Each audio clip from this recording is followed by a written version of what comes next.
Praise the lord. ఆ మధ్య ఒక ఆయన సంఘంలో బోధిస్తూ ఆయన ఉన్నవాడును అనువాడనై ఉన్నాడు అని వాక్యం బోధించాడు. ఆయన ఉన్నవాడు కాబట్టి మనల్ని కూడా ఉన్నోళ్ళని అంటే రిచ్ పర్సన్స్ ని చేసేస్తారు అని బోధించారు.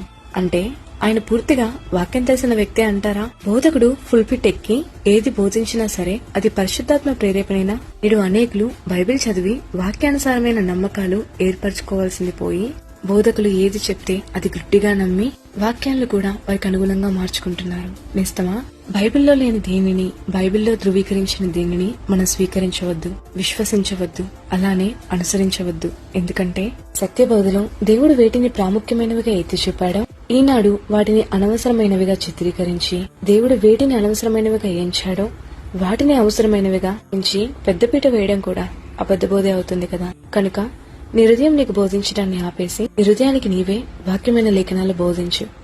ఏదైనా గ్రుడ్డిగా నమ్మక దేవుని వాక్యాన్ని అనుసరించు. ఆమేన్.